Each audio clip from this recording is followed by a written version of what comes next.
더 좋은 설명이 되도록 하겠습니다. 오늘은 오랜만에 설명회로 라이브로 찾아뵙게 됐고요. 12월부터 저희가 새로운 커리큘럼이 시작이 됩니다. 보통 한 해 시작하면은 1월 달을 생각할 수도 있을 텐데, 저희는 이제 학기의 시작에 맞춰서, 예를 들면은 봄 학기는 3월이 되면 개학을 하잖아요. 그래서 3개월 단위로 맞추어서 시간표를 저희가 바꿔가고 있다 보니까 12월부터 1월, 2월까지가 새로운 1년의 시작, 그래서 학년이 바뀌기도 하는, 저희로서는 되게 중요한 시기를 맞이하게 됩니다. 그래서 오늘 모모의 책장이라는 수업에 대해서 소개도 해드리고, 특히 올해부터 좀 바뀌는 부분들이 있어요. 그래서 그 바뀌고 달라지는 부분에 대한 설명도 드리고자 합니다. 자, 이제 모모의 책장 오늘 이제 말씀을 드릴 텐데, 사실은 프로그램에 대해서는 어느 정도 알고 계신 분들도 많이 계실 거라고 생각을 해서 짧게만 설명을 해보도록 하겠습니다. 모모의 책장은 대치동 A프로 아카데미, A프로 논술학원에서 진행하고 있던 오프라인 논술 수업을 온라인에서도 그대로 경험하실 수 있도록 저희가 2020년에 만든 브랜드고, 올해로는 올해 5년차 수업을 해나가고 있습니다. 대치동에서 요즘은 온라인 수업을 하고 있는 곳들도 참 많지만, 저희는 그 코로나 시기 때부터 시작한 온라인 수업을 계속 발전시켜 오고 있고, 꽤 오랫동안 저희가 이제 진행을 해오고 있는 것 같아요. 그러다 보니까 요즘에는 이제 꼭 국내에 계신 분들 아니라 해외에 계신 분들도 수업으로 많이 참여해주고 계셔서 큰 어떤 자극도 되고 새로움도 느끼고 그런 것 같습니다. 저희가 온라인에서 수업을 하지만 동일하게 오프라인과 수준 차이가 없어야 된다, 수업의 퀄리티가 동일하게 유지되어야 된다 라고 하는 큰 원칙을 가지고 수업을 진행하고 있습니다. 25년도의 첫 분기가 시작되는 1분기가 시작되는 게 바로 12월입니다. 그래서 12월부터는 저희가 고전을 다루는 수업을 하게 되는데요. 저희가 이 연중 커리가 달라지게 됩니다. 3개월 단위로 커리가 바뀌는데, 처음에는 이제 고전, 특히 이제 문학의 비중이 높은 고전 시기를 다루고요. 그 다음에는 비문학에 해당하는 과학이나 사회 독서를 다룹니다. 그 다음에 다시 문학 분기에 해당하는 한국문학. 한국문학 하면은 우리가 교과서 작품 생각하시면 좋을 것 같아요. 중학생 또 고등학생이 되었을 때 교과서에서 다뤄보게 되는 작품을 원문 전체로 읽거나 감상하는 수업들을 주로 하게 되고요. 다시 4분기에는 인문철학 예술 주제로 비문학 주제를 주로 다뤄갑니다. 따라서 이제 문학 분기이자 고전 분기 12월부터 시작되는 이제 25년도의 커리를 처음으로 소개를 드리는 그런 설명회가 되겠습니다. 저희가 부제를 잠깐 써봤는데, 오늘 말씀드릴 부분이 바로 이 부분인데, 사실은 이게 좀 너무 식상한 말이 아닌가 생각할 정도로 생각하는 힘을 길러준다, 이 부분에 대해서 좀 제가 강조를 많이 해드리고 싶어요. 오늘 설명에서 이 부분이 좀 중요한 꼭지가 되거든요. 왜냐면 사실 공부를 하든 인생을 살아가든 지혜롭고 현명한 태도를 취하는 건 매우 중요한 것 같습니다. 특히 요즘에는 인공지능부터 해서 인간의 여러 기능을 대체할 수 있는 기술들이 많이 등장했어요. 자, 그런 상황에서 거꾸로 사람에게 요구되어지는 어떤 역량이 있다면, 그것은 이제 정말 어떤 우리의 어떤 근력, 어떤 피지컬도 아니고, 우리의 어떠한 다른 능력보다도 우리의 생각하는 힘을 활용해서 기계보다 우수한, 더 탁월한 인간다움의 그 성능을 좀 보여줘야 되는 그런 시대를 저희가 살고 있는 것 같습니다. 뿐만 아니라 작게는 학교 공부부터 비롯해서 모든 부분에 글쓰기까지 포함했을 때 이 생각하는 힘이라는 게 참 중요한데, 오늘은 그 꼭지를 가지고서 한번 설명회를 해보려고 하고요. 오늘 진행하는 설명회는 사실 좀 편안한 마음으로 들으시되, 단순하게 프로그램 설명만 하지 않고 우리 아이들에게 그러면 왜 이런 독서논술 수업이 필요할지, 또 혹은 고전을 읽는 건 왜 필요할지, 자, 이런 생각들을 함께 해가면서 같이 오늘 설명회를 들어봐 주시면 좋겠습니다. 자, 이게 제가 알파벳을 하나 가져왔어요. Q라는 알파벳입니다. 자, 아무것도 안 하고 그냥 이걸 보세요. 어떤 게 생각나시나요? 뭔가 떠오르는 게 있으실 거라고 생각합니다. 예상하셨던 분들도 계실 거예요. 제가 이제 의도했던 건 바로 이 퀘스천이라는 하나의 단어입니다. 질문이라고도 하죠. 그런데 우리가 Q라는 글자를 봤을 때의 느낌과 이 question이라고 하는 글자가 쓰여진 걸 봤을 때 그 차이가 좀 어떠셨는지가 궁금해요. Q라는 것도 사실 우리가 Q&A 이렇게 하듯이 그 단어를 question의 약자로 쓰기 때문에 Q 하면 바로 question이 떠오르신 분도 있었을 수 있습니다. 그런데 Q를 다른 의미로 생각하셨거나 아니면 다른 단어를 연상하셨던 분이 혹시 계실지도 모르겠습니다. 자, 제가 이야기하려고 하는 것은 바로 이 질문의 힘입니다. 질문이라고 하는 것은 답보다 우리로 하여금 생각하게 하는 힘이 아주 커요. 그래서 이 질문을 잘 활용한다면, 그러면 저는 여기 이 Q라고 하는 글자가 처음에는 하나의 질문처럼 여러분들께 이 단어를 한번 보여드린 거였어요. 그럼 뭔가 생각이 되게 된다는 거죠. 즉, 생각을 내가 하려고 애쓰지 않더라도 이 Q라는 글자 혹은 어떤 질문을 마주하게 되면 우리는 그 질문 앞에서 어떠한 생각을 하게 된다는 말입니다. 자, 물론 question이라는 글자는 답이긴 하지만 이 답 자체가 또 하나의 질문 아니겠습니까? 따라서 지금의 구조는 꼬리에 꼬리를 무는 끊임없는 질문을 연상시키는 하나의 장면이었다. 생각해 보시면 좋겠습니다. 자, 생각하게 만들고 싶다면, 자, 우리 아이들이 좀 생각을 했으면 좋겠어요. 우리 아이들이 너무 생각하지 않고 답변하고, 생각하지 않고 글을 읽고, 생각하지 않고 어떤 문제를 풉니다. 그러니까 자꾸 생각을 하라고 해요. 그런데 생각을 하라고 백날 얘기를 해봐도 우리가 참 어쩔 수가 없는 게, 생각은 우리 머릿속에 들어있잖아요.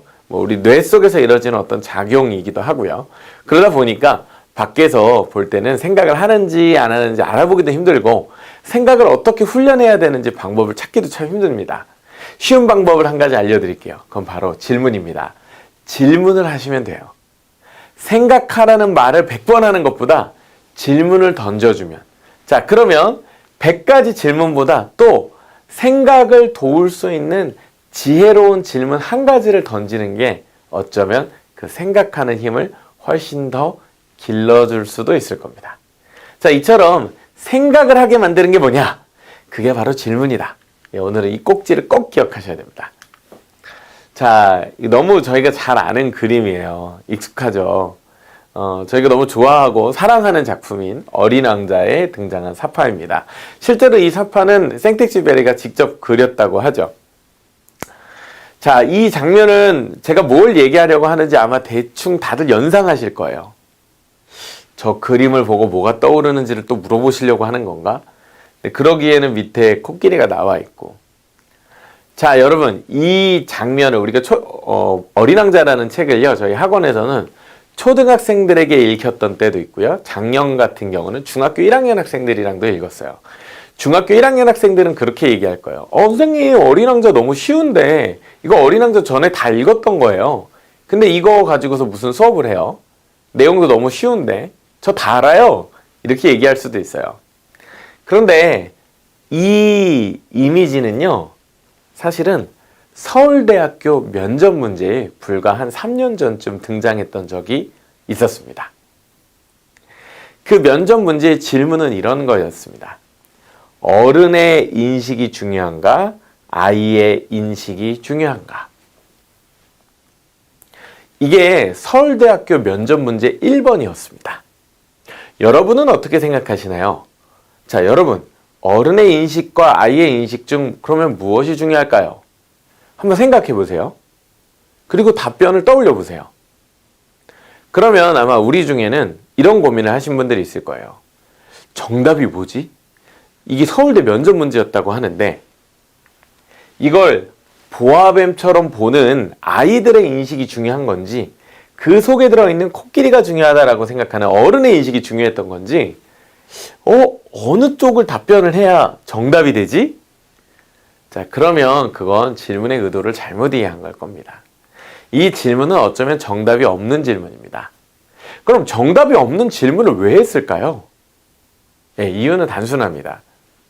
누가 우수한 학생인지 가려내기 위해서죠.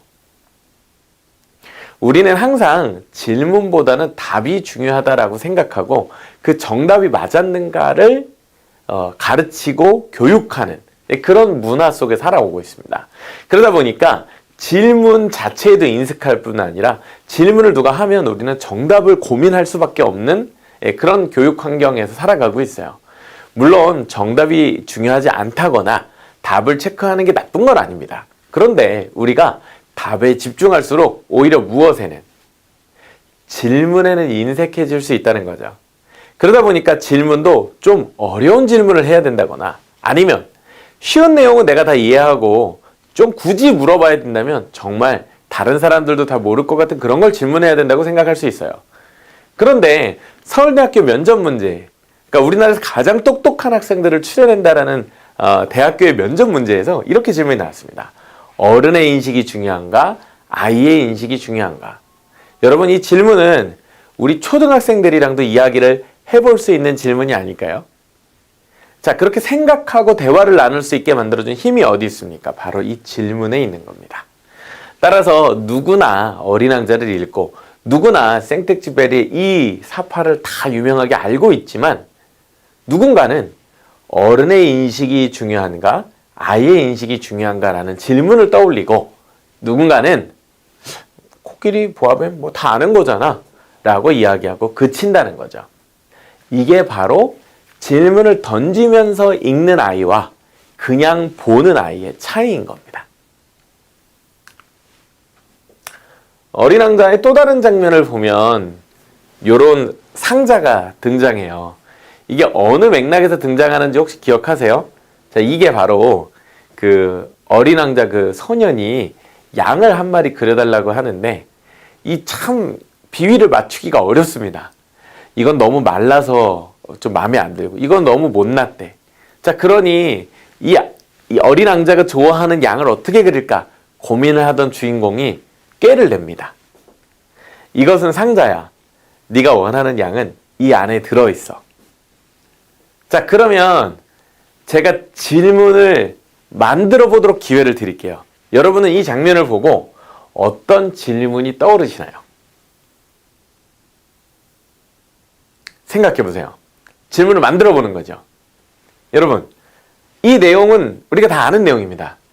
그런데 누군가와 재밌는 대화를 좀 우리가 이어가고 싶어요. 저는 이런 엉뚱한 질문이 떠오르더라고요. 과연 어린 왕자에겐 이 질문이 충분히 만족스러웠을까? 라고 말이죠. 내용을 보면 실제로 어린 왕자는 이 아이디어를 아주 마음에 들어 합니다. 그럼 이렇게도 질문을 바꿔볼 수도 있겠죠. 만약 어린 왕자가 이 그림을 보고 실망했다고 하면 그 이유는 무엇일까?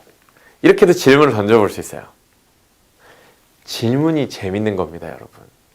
질문이 훨씬 재밌어요. 우리 아이들이 책을 안 읽는다고 되게 많이 걱정하시잖아요. 그래서 많이 생각하시는 게 재미있는 책을 그러면 추천해 줘야겠다입니다. 그런데 우리 아이들이 좋아하는 재미있는 책은 항상 뻔해요. 무슨 판타지, 아니면 그냥 만화책, 아니면 기껏해야 학습 만화 정도 수준일 때가 많습니다. 자극적인 말이나 아니면 어떤 웃기는 사파가 들어있어야 재밌다고 느끼죠. 그런데 조금만 관점을 바꿔서 차분하게 이런 작품을 보면서 질문을 떠올려 보자고 이야기하면 그게 재밌는 거예요. 질문을 만들어 보는 거죠. 우리가 뭐 그런 거 많이 얘기하잖아요. 하브루타 교육. 뭐 긴 거 복잡한 거 다 뺄게요. 하브루타 교육의 핵심은 답을 알려주지 않는 것에 있습니다. 따라서 정답을 자꾸 찾고 정답을 받아 적으려고 하는 게 아니라 자신만의 질문을 떠올리는 것. 이게 진짜 재미있고 생각하는 힘을 키우는, 흔히 말하는 사고력을 키우는 독서 논술 수업의 특징이자 모모의 책장이 추구하고 가장 사랑하는 교육 방법입니다. 어린 왕자의 이야기를 마지막으로 이 장면까지를 한번 볼게요. 비밀 하나를 알려줄게. 아주 간단한 건데 마음으로 봐야 잘 보인다는 거야. 정말 중요한 것은 눈에 보이지 않아.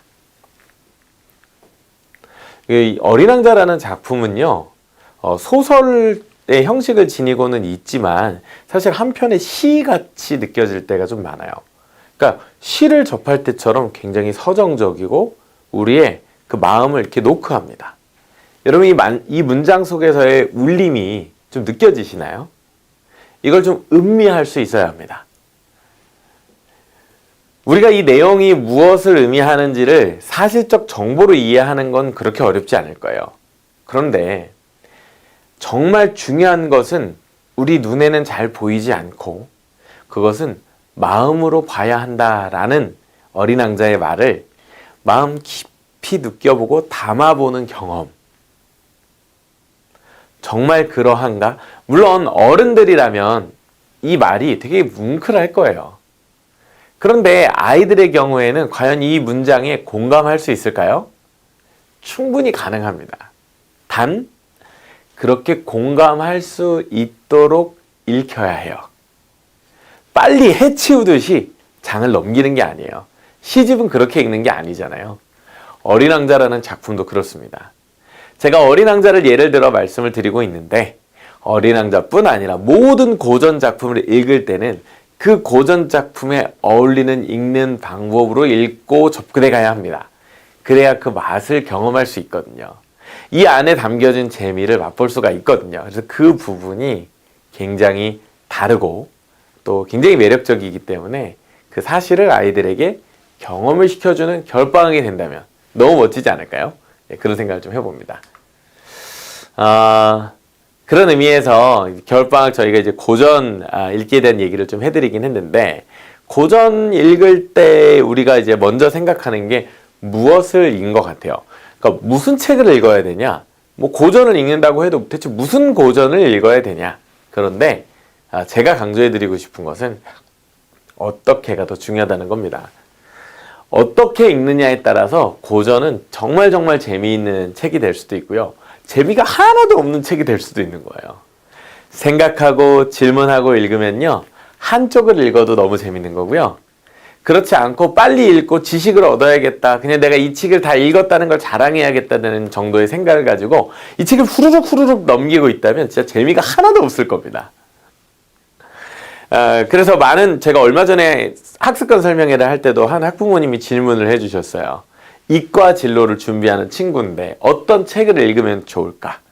그러면 저는 어떤 책을 읽느냐 이전에 어떻게 읽어야 하는지를 먼저 배웠으면 좋겠다라고 말씀을 드릴 겁니다. 만약 그런 친구라면 어린 왕자 같은 그런 옛날 아기 때 보던 초등학생 때 보던 그런 책 아니야? 그게 아니에요. 그 안에서 얼마나 많은 생각을 길어낼 수 있는지 몰라요. 그 생각을 길어낼 수 있는 아이들을 서울대에서 뽑으려고 했던 거죠. 그래서 물어봤던 겁니다.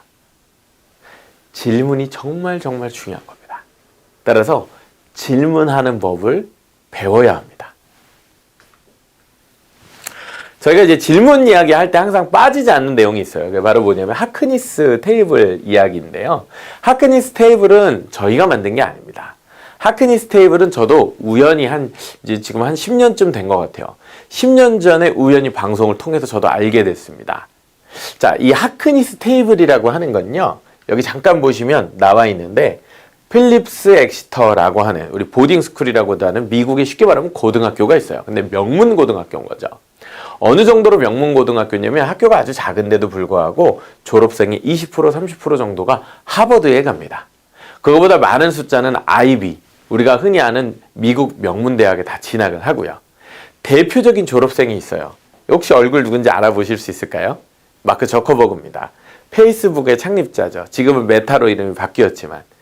자, 저커버그가 페이스북이라는 회사를 만든 이름도 바로 이 고등학교하고 연관이 돼 있어요. 이 고등학교에도 출석부가 있었다고 합니다. 수업 때마다 출석부를 부른대요. 근데 그 출석부 이름이 뭐였냐면 바로 페이스북이었습니다.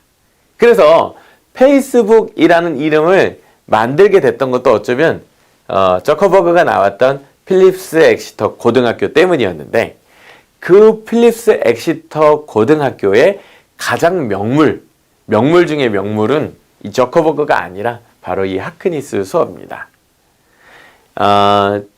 유튜브에 이따가 나중에서 이제 설명회가 끝나고 한번 검색을 해보시면 될 텐데, 이 하크니스 수업과 관련된 영상들 혹은 다큐멘터리 같은 것들이 조금 나와 있을 거예요. 오늘도 보여드리면 좋았을 텐데 오늘 시간상 생략은 했고요. 특징은 뭐냐면 모든 수업을, 심지어는 수학까지도 음악까지도 이렇게 테이블에 앉은 채 수업을 진행합니다. 테이블에 앉아서 토론식으로 진행하는 이 수업, 자, 이것은 이 필립스 엑시터를 세울 때 이 학교에 큰 기부를 했던 억만장자가 석유 재벌이 어떤 수업을 해야 우리 아이들이 가장 똑똑해지고 탁월해지겠는가라고 질문했고, 당시에 있는 최고의 지성인들이 모여서 그 해법을 찾아냈다고 합니다. 그게 뭐냐? 바로 이러한 원형 테이블에 앉아 진행하는 토론식 학습이었죠. 이 하크니스 수업의 핵심은 바로 질문에 있습니다. 자, 그럼 이 수업 방식은, 하크니스 수업 방식은 일반적인 강의 모델과 뭐가 다를까요? 자, 일반적인 교실의 모습입니다. 강사가 앞에서 이야기를 하고 모든 학생들의 시선은 그 강사를 향해 있죠.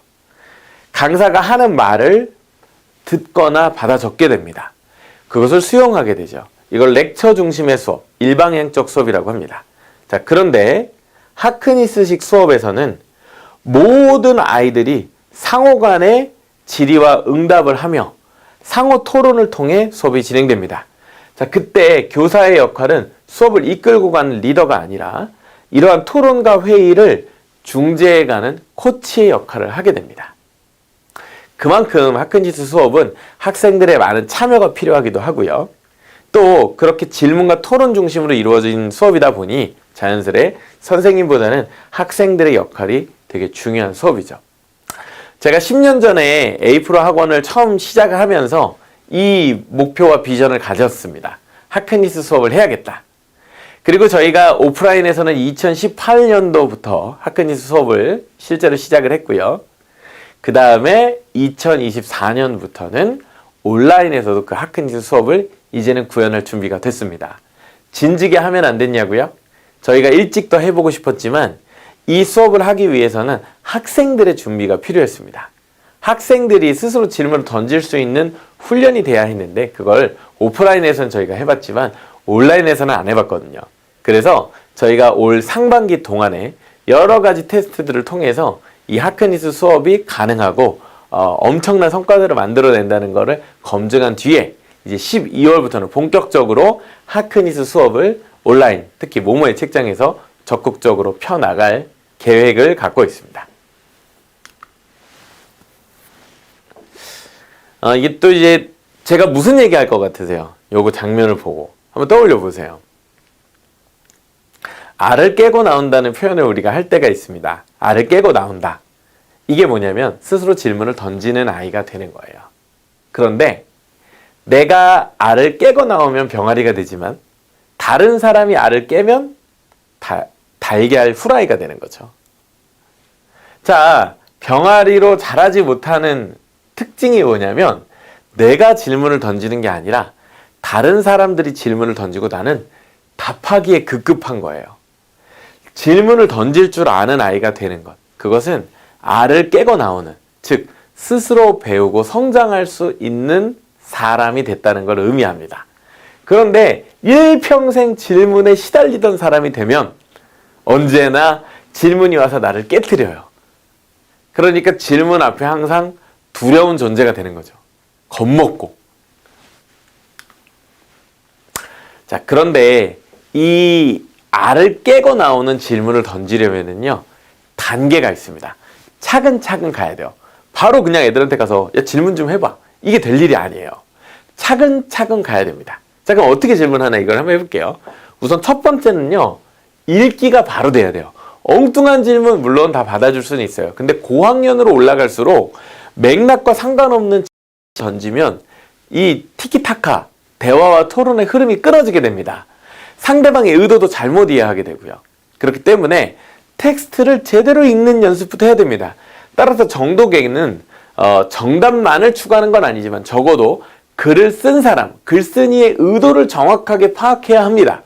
그렇기 때문에 처음에는 정독부터 훈련하셔야 돼요. 바르게 읽는 것부터.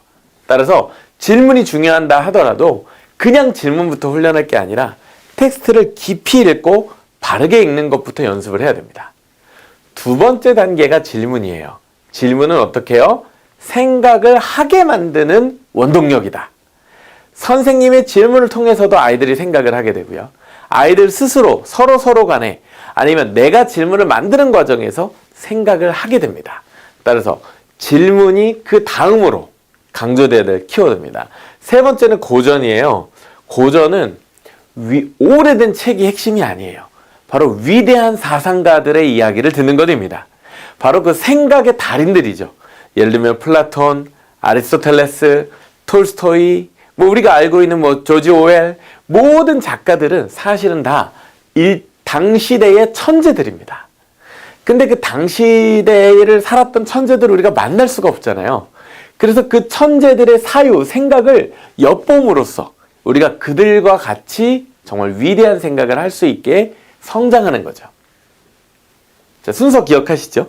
정독부터 여기 되면 질문으로 넘어가고 그리고 고전을 보는 겁니다. 자, 그래서 이걸 정독 중심의 수업과 질문 중심의 수업이 어떻게 다른지를 좀 설명해 드릴게요.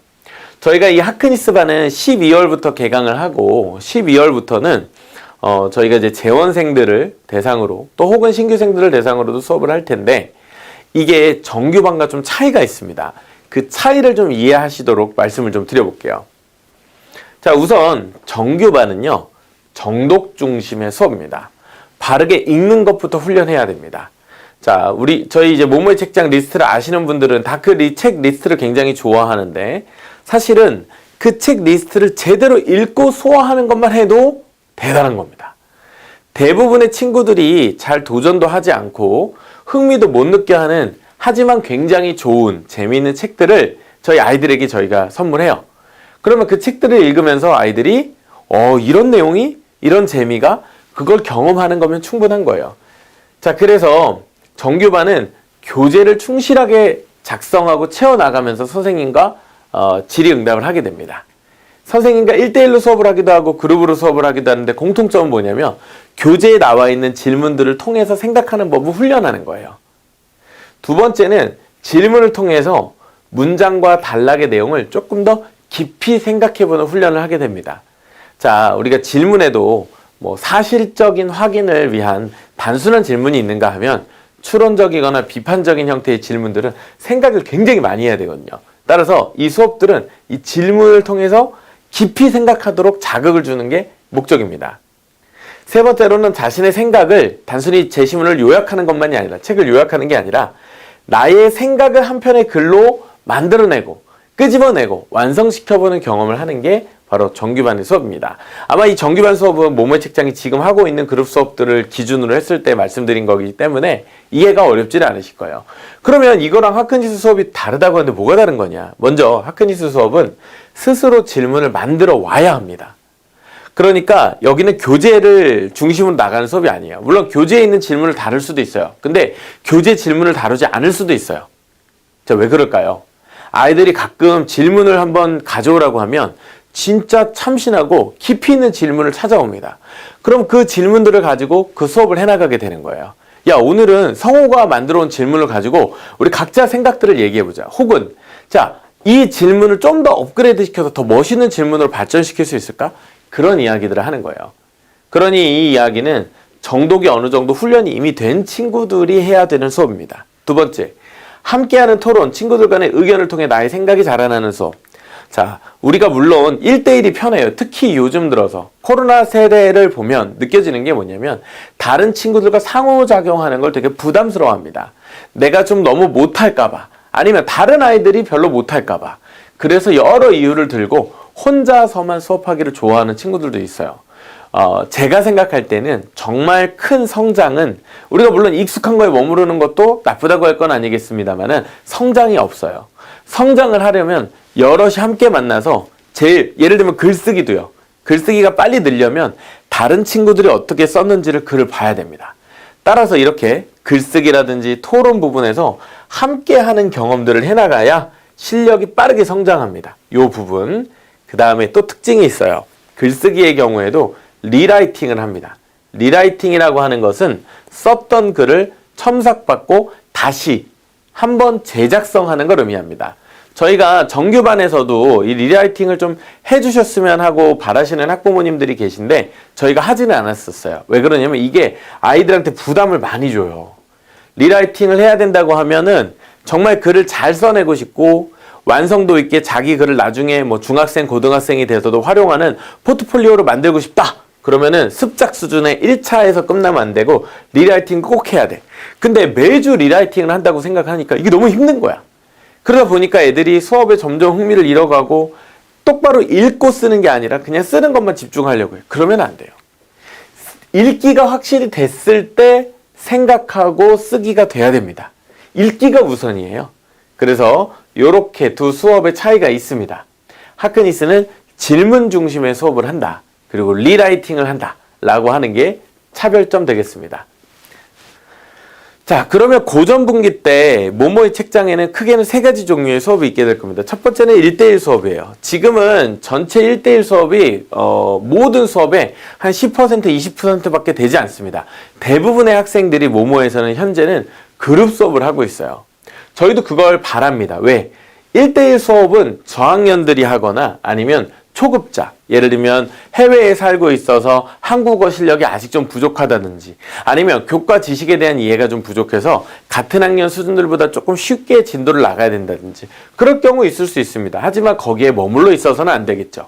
다음 단계로 성장을 해야 될 겁니다. 1시간짜리 수업이 아니라 초등은 2시간, 중등은 2시간 반 정도 되는 정규반이 바로 그것입니다. 정규반은 그룹 수업으로 이루어집니다. 초등 수업 2시간 반의 경우에는 1대4, 4명이, 중등 수업의 경우에는 1대6으로 6명이 수업을 함께 듣게 됩니다. 자, 물론 우리 아이가 혼자 1시간만 떠드는 것보다는 말할 기회가 줄어든다고 보실 수는 있어요.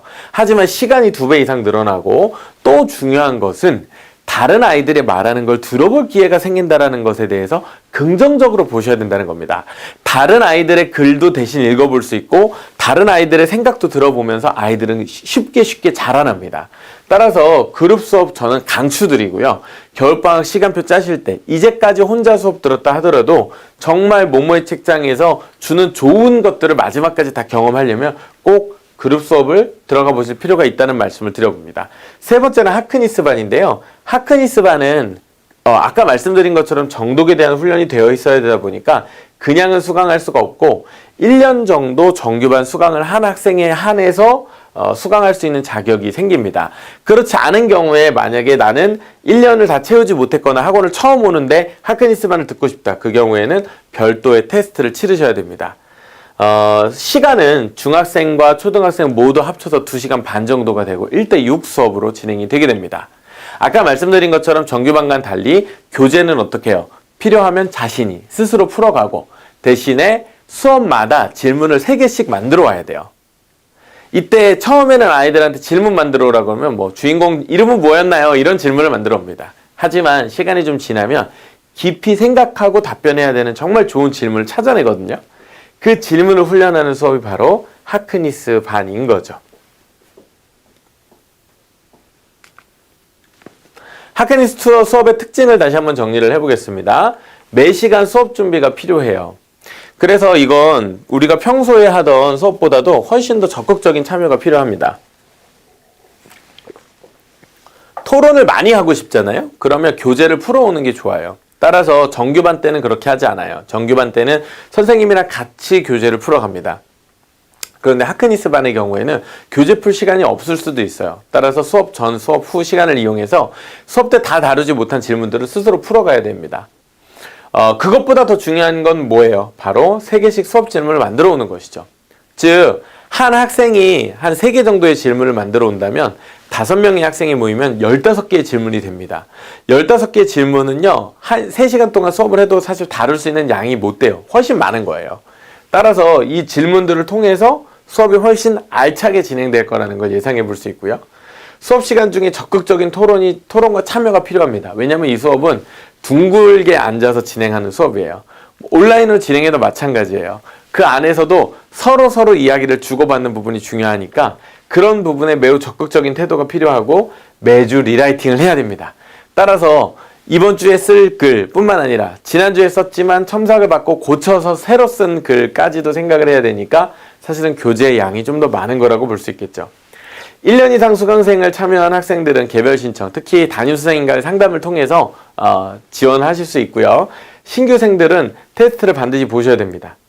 그리고 이 하크니스 수업의 경우에는 제가 볼 때 우리 A-프로 학원에서 가장 탁월한 선생님들이 할 수 있는 수업이라고 생각을 해요. 물론 훌륭한 선생님들이 많으시지만 아이들이 무슨 엉뚱한 질문을 가져올지 모르는 상황을 잘 풀어가기 위해서 저희가 중학교 반에도 초등학교 반에도 하크니스 반이 열립니다. 초등학교 과정 같은 경우에는 지금 전체 모모의 책장 팀장 맡고 계신 박초롱 선생님이 주로 하크니스 수업을 담당해 가실 거고요. 중학교 과정에서는 연세대 국문과 또 하나고등학교 졸업하고 지금은 서울대 미학과 대학원에 재학 중이신 김시현 선생님이 이 수업을 맡아 가실 겁니다. 따라서 초등, 중등 모모의 책장에서 가장 내노라 하는 탁월한 베테랑 선생님들과 질문과 토론 중심의 수업을 해나가는 게 바로 하크니스 수업이구나 라고 이해하시면 되겠습니다. 혹시 우리 아이가 학년이 좀 낮아, 한 2학년, 3학년밖에 안 돼. 그럼 하크니스 수업을 들어야 될까? 조금은 천천히 생각하셔도 될 것 같습니다. 저희가 볼 때 적정한 시기는 4학년, 예비 초4라고 하면 지금 3학년이겠죠. 예비 초4 정도라면 충분히 할 수 있고 그때까지는 시간이 넉넉하니까 조급해하지 마시고 그 시기쯤을 염두에 두시면 좋을 것 같습니다. 자, 그럼 여태까지 어떻게에 대한 얘기를 했는데요. 무엇을도 다루지 않을 수는 없으니까 조금 얘기를 해볼게요. 그러니까 어떻게라는 거는 질문과 생각을 통해서 고전을 읽자라는 얘기를 했는데, 그럼 이제 그 책을 뭘 읽어야 되나 얘기를 해야 되잖아요. 그런데 겨울방학에는 저희가 고전에 대해서 강조를 해드리기 때문에 고전도 어떤 고전을 읽어야 될지 한번 기준을 생각해 보겠습니다.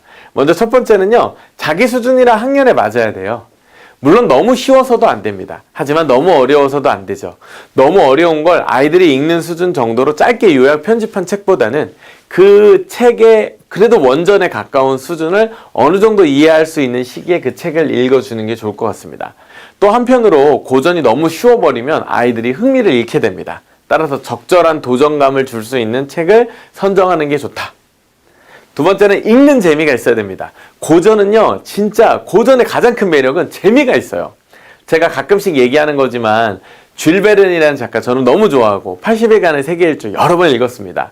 그런데 이 책의 가장 큰 매력은 뭐냐?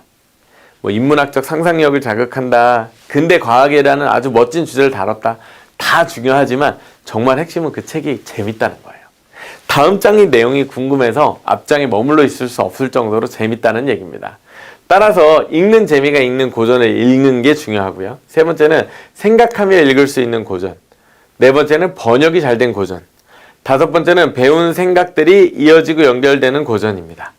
즉, 보셔서 아시겠지만 단순히 읽고 정보를 받아들이는 데 그치지 않고 내가 생각을 할 수 있도록 도와주는 것들이어야 돼요.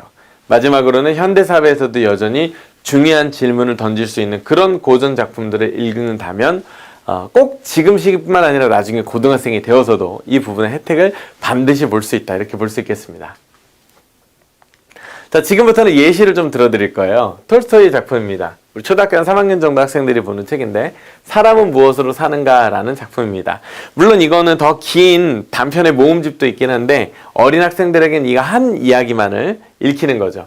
자, 가난한 구두장이 시몬이 나옵니다. 그런데 우연히 낯선 이방인을 만나게 돼요. 그리고 그와의 여러 가지 경험을 통해서 자신의 주변을 돌아보면서 사랑과 나눔의 이야기를 실천하게 됩니다. 그리고 삶의 목적이 무엇인지 깨닫죠. 질문이 뭐였어요? 사람은 무엇으로 사는가? 라는 질문입니다. 그러면 그 질문에 대해서 우리가 머릿속으로 아는 지식이 아니라 내 삶으로 깨달은 지혜의 언어, 나의 언어로 그것을 어떻게 내보이고 있는지 이 작품을 통해서 여러분들 이해하실 수 있고요. 다음 작품입니다. 프랑켄슈타인. 제가 예를 많이 들어드리는 작품인데, 제가 얼마 전에 이런 경우가 있었어요. 자녀분이 영재고 과고를 준비해야 되고, 그래서 과학을 많이 해야 되기 때문에 독서는 좀 하기가 어렵다. 겨울방학엔 좀 쉬겠습니다. 네, 그러십시오. 라고 얘기를 했지만, 그럼에도 불구하고 한 번 더 설득을 해본다면, 사실은 프랑켄슈타인 같은 작품이 진짜 과학자들이 꼭 읽어야 될 작품이에요. 너무 잘 아시겠지만 프랑켄슈타인은 이 박사의 이름이지 괴물의 이름이 아닙니다. 괴물에게는 이름도 주어지지 않았어요. 왜? 프랑켄슈타인 박사가 사람을 만들어냈는데 근데 그 사람의 모양새가 너무 끔찍하고 괴상한 나머지 도망쳐 버렸어요. 근데 그 뒤에 깨어난 괴물이 나는 누가 만들었지? 내 주인님은 어디 계시지? 나한텐 이름도 없어. 그래서 그것 때문에 화를 내게 됩니다. 즉 나를 만든 이가 나를 사랑해주지 않고 나를 인정해주지도 않고 심지어는 이름조차 붙여주지 않았다? 그 괴로움을 이제 괴물은 당하게 되죠. 과학자의 윤리라는 게 있어요. 과학자의 윤리라는 것. 즉 내가 해서는 안 되는 옳고 그름의 기준이 과학자들에게 있다는 얘기죠. 그래서 할 수 있는 것과 해서는 안 될 것을 구분하는 게 필요한데, 자, 이런 과정 외에도 실제로 이 작품에서는 인간의 근원적인 외로움과 고독에 대한 주제를 다루기도 하고요. 그것은 서로의 관계 맺음, 서로 이름도 불러주고 친밀한 관계를 맺음으로써 그 외로움을 극복해야 된다라고 하는 주제를 던져주고 있습니다. 관련된 영역은 인문, 과학, 철학 모두 주제가 연관이 되죠. 따라서 자연과학 지식 정도를 조금 얻을 수 있는 비문학 책도 물론 좋지만 더 근본적으로는 과학자들의 삶에 대해서, 그들의 연구에 대해서 이처럼 근본적인 질문을 던지는 작품을, 좋은 질문을 던지는 선생님과 함께 같이 읽어가는 건 축복입니다. 자, 다음은 멋진 신세계인데요. 얼마 전에 몇 년 전에 방송에 한번 소개되고 나서 책 표지가 굉장히 예쁘게 바뀌었습니다. 이 책 표지만 봐도 사실은 특징을 알 수 있어요. 알약이 있고요. 아이를 출산하기보다는 기계에서 인큐베이터에서 아이들이 태어나고 있습니다. 기계 공장이 돌아가고 있고요. 이게 바로 올더스 헉슬리가 이야기했던 멋진 신세계의 진짜 모습입니다. 여러분, 무엇이 과연 멋진 신세계일까요? 과연 여러분 이러한 미래의 모습이 멋진 신세계라고 할 수 있을까요? 책의 내용을 아시는 분들은 저 제목이 굉장히 역설적이다라는 것도 알게 되실 겁니다. 물론 우리 모두는 신세계, 멋진 미래로 나아가고 싶어하는 욕구를 가지고 있어요. 그런데 정작 그것을 실현하다 보면 애초에 뜻이 사라지고 행복하지 않게 되는 경우도 많습니다. 두 번째, 통제와 자유의 갈등. 자, 이것은 오히려 개인의 신념과 사회 질서의 충돌과도 연관이 매우 깊습니다. 즉, 자유를 원하는 사람이 있고 그것을 통제하려는 사람이 있다는 거죠. 디스토피아의 개념, 디스토피아라는 거, 암울한 미래죠. 유토피아의 반대말입니다. 기술 발전의 양면성, 자유로운 성 개념, 결혼과 출산이 없어진 미래 사회 등을 생각해 봅니다. 그럼 이런 질문을 떠올리게 되거든요. 그러면 아이는 누가 낳지? 예, 이런 질문들에 대해서 우리가 스스로 생각을 해볼 수 있는 그런 놀라운 작품입니다. 따라서 고전은 이러한 질문을 던지고 받기에 매우 좋은 수단이 된다. 자, 제시문 중 한 부분입니다. 난 불편한 게 더 좋아요. 우린 그렇지 않아요. 우린 편안하게 일하기를 더 좋아해요. 하지만 나는 안락함을 원하지 않습니다. 나는 신을 원하고 실을, 참된 위엄을 원하고 자유를, 그리고 선을 원합니다. 나는 죄악을 원합니다. 사실상 그러면 당신은 불행해질 권리를 요구하는 셈이군요. 여러분, 이 권리들이 불행해질 권리라고 생각하시나요? 신을 찾는 마음, 종교심, 시, 문학을 감상할 수 있는 마음, 참된 위엄을 원하고 자유를 원하고 선을 원한다. 윤리와 도덕의 정신들이죠. 시, 그 다음에 나는 그리고 죄악을 원한다. 자, 이 모든 내용을 놓고 봤을 때 결국 우리에게 허락되는 것은 자유가 통제된 사회에서 누군가가 정해준 미래를 살아갈 때 우리는 행복하다고 느끼는 게 아니라 비록 불확실하고 안정적이지 못할지라도 우리 스스로의 힘으로 읽어가고 있는 바로 그 현실을 사랑한다는 걸 이 말의 대화를 통해서 우리가 짐작해 볼 수 있습니다. 자, 고전 분기 설명을 좀 드렸는데요. 분기별로 자세한 커리큘럼은 저희 모모의 책장 카톡 채널 오픈 채팅방 같은 데 문의를 해 주시거나 아니면 네이버 카페가 있습니다. 네이버 카페에 가시면은 학년별 도서 리스트가 다 나와 있거든요. 12월부터 시작되는 고전 분기 동안 우리가 같이 어떤 책들을 읽을지 이 리스트를 보시면서 조금 먼저 공부해 보시면 좋을 것 같습니다. 또 관련해서 궁금한 게 있으면 언제든 질문을 해 주시고요.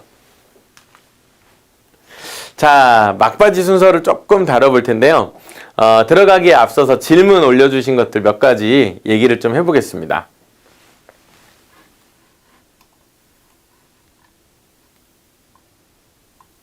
네, 중학생도 오픈이 됩니다. 지금 시간 계획표는 주말 위주로 시간표를 지금 다 오픈을 하려고 하는데 주말 토요일 일요일 날은 중학교 1학년 2학년 현재는요 그 내용들을 지금 저희가 진행을 하려고 하고요.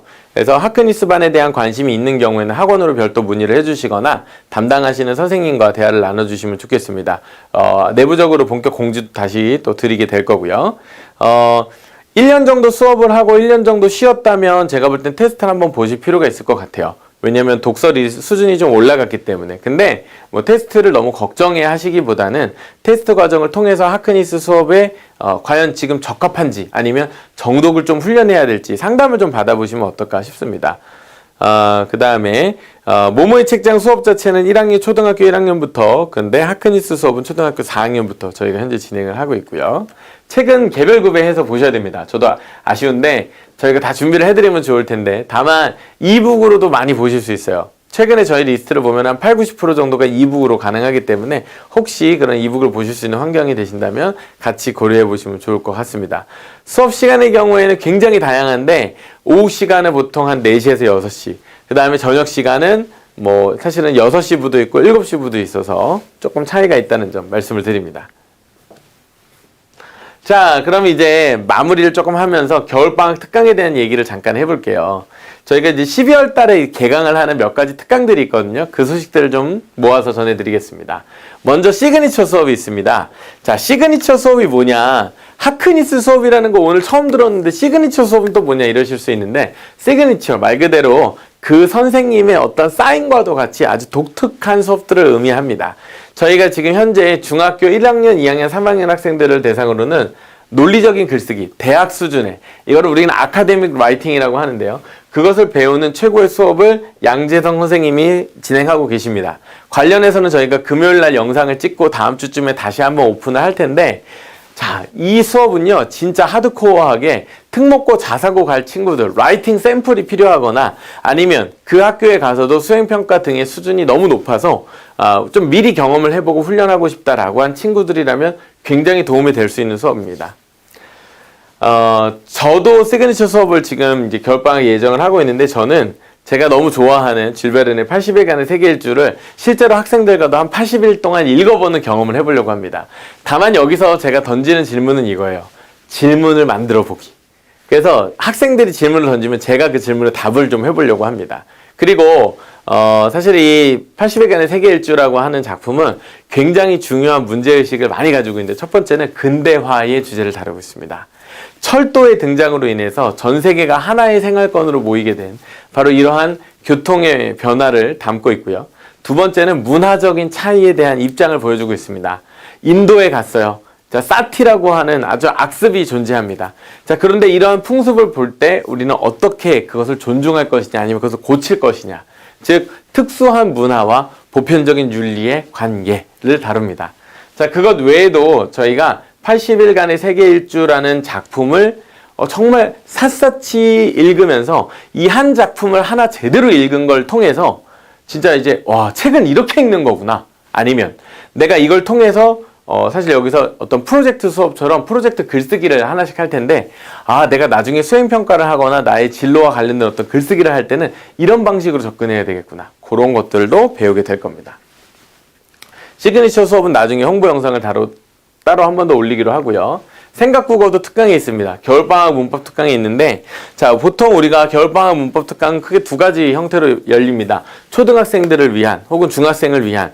근데 이 두 가지가 사실은 겨울방학 기간에는 따로 분리를 운영해서 하기보다는 같은 반에서 수업을 합니다. 그래서 문법을 처음 듣는 학생이나 한 번 정도 본 학생들이라면 충분히 들으시면 좋을 것 같고요.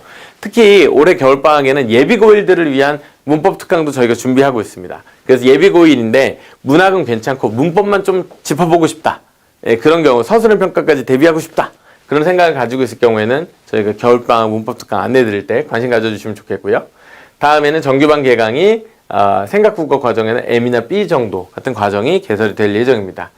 그리고 스키마 리딩 클래스가 이제 곧 열립니다. 스키마 리딩 클래스는 제가 몇 번 앞에서도 말씀드렸지만은 초중고 교과서에 나오는 배경 지식, 특히나 사회와 과학 과목과 관련된 배경 지식을 읽기로, 읽는 과정으로 해소를 할 수 있게 만들어 놓은 아주 특별한 문제집입니다. 그래서 요거를 저희가 겨울방학부터 수업을 진행할 텐데, 오전에도 수업을 펴려고 해요. 왜? 우리 아이들 오전 시간 좀 의미 없이 그냥 막 후루룩 지나가잖아요. 그래서 수업을 들으면서 의미 있게 공부하라고 스키마 리딩 수업도 저희가 12월 중에 오픈할 예정입니다. 자, 그러면 조금 바쁘게 왔는데요. 모모의 책장 수업은 아까 다시 한번 강조해드리지만은 우리 아이들이 스스로 생각하는 힘을 길러주기 위한 수업입니다. 따라서 어떤 정답에 우리는 머무르지 않을 거고요. 계속 더 좋은 질문, 더 창의적인 생각들로 질문들 위주의 수업을 만들어 가고, 가능하다면 우리 모든 친구들이 하크니스 수업을 다 들어서 그렇게 자기 생각으로 읽어내고 또 그것들을 소화하고 티키타카 할 수 있는 그런 형태가 되었으면 좋겠다라는 바람을 가져봅니다. 네, 하크니스 온라인 테스트 가능합니다. 100% 가능하고요. 하크니스는 무학년제이긴 한데 실제로는 저희가 학년을 바꿔서 많이 섞어서 진행하고 있지는 않아요. 그래서 비교적 비슷한 학년대로 안내를 아마 드리게 될 거고요. 처음 수업을 하는 친구라면 일반 수업은 테스트를 안 보셔도 되는데, 하크니스 수업의 경우에는 선생님과 1대1 테스트를 통해서 수업을 들어도 괜찮겠다라는 의견을 들어야 들으실 수 있습니다. 책을 많이 읽지 않고 논술 경험도 없는데 재학년 수업이 가능할까요? 학년에 따라 좀 다르지만 중학교 3학년까지도 가능합니다. 따라서 늦었다고 생각할 때가 가장 빠를 때일 수 있죠. 여태까지 하지 않았던 것에 너무 걱정하지 마시고 지금부터 충분히 가능하니까 바른 습관들 잡아가면 좋을 것 같고요. 1대1 수업을 했었어도 하크니스반 갈 수 있습니다. 충분히 갈 수 있고, 특히 1대1 수업도 1년 이상 들었다면 별도의 테스트 없이 간단한 상담을 통해서 수강이 가능합니다. 네, 특강은 다 온라인으로도 수강이 다 가능합니다. 문법 특강, 시그니처 수업 다 마찬가지고요. 대부분의 내용들은 온라인으로도. 자, 그러면 책 목록 자료 지금 문의를 주셨는데요. 제가 혹시 놓칠 수 있으니까 오픈 채팅방에도 올릴게요. 제 거 오픈 채팅방이 어디 있냐면 카카오톡에서 최성호의 스카이 가는 길, 스카이 로드맵? 갑자기 헷갈리네요. 스카이 로드맵이었을 것 같아요. 스카이 로드맵, 최성호와 스카이 로드맵.